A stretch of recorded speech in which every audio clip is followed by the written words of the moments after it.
Halo guys, selamat datang kembali di channel Jaya Inspirasi.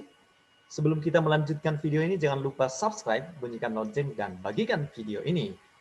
Oke, kita akan membahas mengenai apa yang sedang dialami oleh channel Tanpa Ragi. Channel Tanpa Ragi ini mengalami takedown, artinya dihapus dan semua isi kontennya tidak ada lagi. Tentu kita turut bersimpati, kenapa? Karena dia kehilangan penghasilannya dari channel YouTube itu, dan dia mesti bikin baru atau mungkin dia perlu banding, ya naik banding untuk mendapatkan kembali channel YouTube-nya, dan itu persoalan yang tidak gampang, persoalan yang sangat rumit. Tantangan ini menjadi sebuah pelajaran penting bagi channel-channel yang lain, tentu juga buat saya karena ada pedoman komunitas. YouTube ini adalah sebuah platform yang begitu ketat. Dia menyeleksi video-video yang um, boleh dan tidak boleh. Dalam beberapa video saya terakhir ini, ada banyak video yang saya buat, terlebih saya membahas mengenai peristiwa yang terjadi di Sigi, dan saya ada juga video yang saya live dan cukup banyak viewersnya, sekitar hampir 200.000. Nah, mungkin ada juga satu video yang sampai 200.000 viewers, tetapi tidak mendapatkan penghasilan dari situ. Jadi dibuat dolar kuning, teman-teman. Artinya tidak mendapatkan penghasilan dari video yang dibuat menjadi dolar kuning. Nah, itu ada beberapa video saya yang mengalami kasus seperti itu, dan akhirnya video-video yang lain yang saya pikir viewersnya hanya sedikit, di bawah 10.000, 20.000, itu saya hapus karena bagi saya ya sudahlah, buat apa, dan memang agak kesal begitu ya. Saya kesal, ini saya udah buat video tetapi nggak dapat penghasilan. Nah, itu jadi tantangan. Apa itu yang dialami oleh channel Tanpa Ragi? Tentu bisa iya juga merupakan sebuah pertimbangan dari YouTube. Kalau banyak dolar kuning, itu juga bisa menjadi sebuah pertimbangan, ini terlalu banyak pelanggaran, mungkin barangkali seperti itu. Jadi di YouTube ini teman-teman, kalau ada kata-kata yang bernada keras, itu juga menjadi sebuah verifikasi, ini berupa ancaman menurut mereka. Kalau ada kata-kata kotor, ada kata-kata kasar, atau ada kata-kata tertentu yang seharusnya kita sensor, itu menjadi verifikasi khusus bagi apa namanya, menjadi alarm khusus bagi pihak YouTube untuk membuat itu sebuah video yang ada bernilai ancaman atau pornografi atau apalah begitu ya, di bawah umur, sehingga dibuatlah dolar kuning.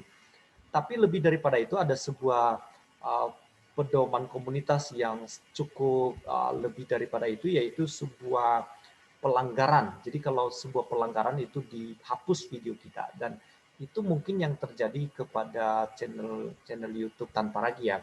Saya dengar tadi di channelnya dia sedang live, dia bilang bahwa dia sedang membahas peristiwa yang terjadi di Sigi, dan dia kasih video yang seharusnya itu dikhususkan untuk umur 18 ke atas, karena ada berupa apa namanya ya, kejahatan di situ, ada darah-darahnya dan hal-hal yang lain, sehingga tidak memang saya perhatikan itu disensor, tetapi saya nggak tahu apa persoalannya, dan itu ditegur dari pihak YouTube, dikasih sebuah teguran, lalu karena merasa video ini penting dari pihak Tanpa Ragi, dia coba hapus lalu diupload ulang dengan editan yang baru ya. Jadi editan yang baru dia upload, lalu dia mendapatkan teguran lagi dari pihak YouTube, dan akhirnya dia coba edit lagi, mungkin dia sensor lah, apalah, dia tambahin dan dia kurangi, dan dia upload lagi. Begitu dia upload sampai ketiga kali, di situ dia kena take down, dan akhirnya channel YouTube-nya ditutup, tidak bisa dibuka. Jadi kalau teman-teman mau buka channel Tanpa Ragi, itu nggak bisa lagi kita dapatkan. Kita tidak bisa ketemu lagi dengan channelnya dia. Dan akhirnya dia kehilangan channelnya, dia kehilangan penghasilannya, dan itu menjadi sebuah kecelakaan lah bagi dia. Memang dia mengakui kesalahannya, karena memang saya juga baru ngerti kalau itu tidak boleh dilakukan ya. Ini menjadi pelajaran penting bagi kita, teman-teman YouTuber lain juga mudah-mudahan bisa mengerti tentang hal ini. Jadi kalau ada video kita yang sudah diperingatkan, apalagi kalau itu sudah dihapus oleh pihak YouTube, lalu kita mencoba edit lagi dan ditolak lagi, lalu kita hati-hati untuk upload ketiga kalinya, itu barangkali ditolak lagi, langsung di take down video kita, bukan video tapi di take down channel kita, ditutup begitu. Jadi channel Tanpa Ragi ini dia coba buka semua video yang dia sudah upload dalam beberapa tahun sebelumnya, semuanya hilang. Jadi tidak bisa diakses lagi. Saya coba tadi masuk di channel Tanpa Ragi, nggak ada lagi. Dia memang punya channel lain ya, namanya Open Biblika, dan dia bikin channel baru namanya Tanpa Ragi Baru. Jadi teman-teman bisa subscribe di channel Tanpa Ragi Baru. Kita kasih dukungan lah sebagai saudara seiman kita. Ya, turut bersimpati kepada channel Tanpa Ragi. Dia kehilangan penghasilannya, dia kehilangan pekerjaannya, dan itu yang menjadi persoalan berat. Dia punya anak, dia punya istri, dan dia punya tanggung jawab lain. Sementara penghasilannya dia mengandalkan YouTube. Ya, namanya channel besar seperti subscribe udah seperti subscribe-nya dia ini sudah hampir 300.000, dan itu cukup besar menurut saya. Itu menjadi sebuah pencapaian yang cukup bagus bagi para YouTuber. Saya saja masih baru, dan mudah-mudahan channel saya juga bisa lebih maju lagi. Jadi dukung terus teman-teman channel YouTuber Kristen untuk memberitakan kabar baik, untuk memberikan informasi yang baik dan benar, dan kita dukung. Barangkali itu bisa memberikan support kepada channel-channel Kristen, YouTuber Kristen untuk membantu pelayanannya. Seperti saya ini, saya melayani di satu gereja, dan kalau mendapatkan penghasilan dari channel YouTube ini, saya akan pakai penghasilan itu untuk pekerjaan pelayanan Tuhan di gereja di mana saya berada. Saya itu merupakan sebuah bantuan lah begitu ya. Itu support dari teman-teman yang sudah subscribe channel saya ini. Terima kasih banyak loh ya. Dalam waktu 3 bulan saya bisa mencapai subscriber 60.000, itu sesuatu hal yang saya tidak duga sebelumnya. Terima kasih buat teman-teman yang sudah subscribe channel saya.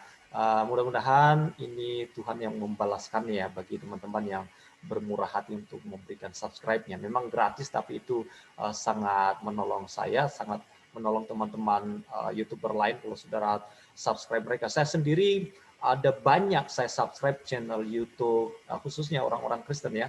Channel YouTube itu kan bisa membantu memberikan penghasilan bagi mereka, dan kalau mereka seorang pendeta, seorang pelayan Tuhan, dan itu bisa membantu pekerjaan pelayanan Tuhan di mana Tuhan tempatkan mereka. Jadi dari penghasilan YouTube ini bisa menolong lebih maju lagi pekerjaan pelayanan Tuhan yang mereka lakukan dimanapun Tuhan tempatkan mereka. Jadi kita bantu channel YouTube Tanpa Ragi ini, support dia untuk memberikan subscriber kepada channel YouTube Tanpa Ragi.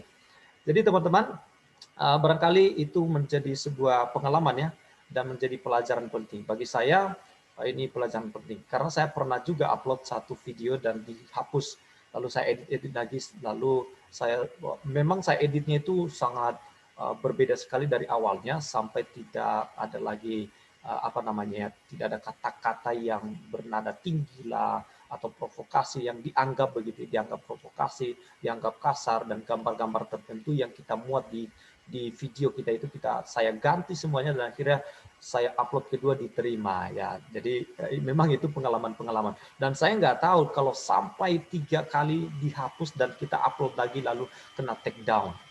Nah, itu kan bisa bahaya, kita kehilangan channel YouTube kita. Itu yang dialami oleh channel Tanpa Ragi. Jadi teman-teman Kristuber lainnya, belajar dari pengalaman YouTube Tanpa Ragi.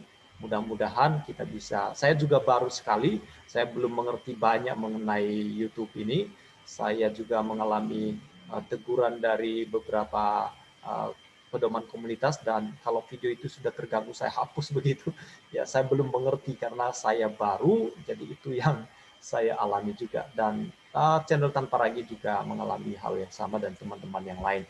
Tapi dalam beberapa hari terakhir ini, beberapa video saya itu nggak dapat penghasilan karena dianggap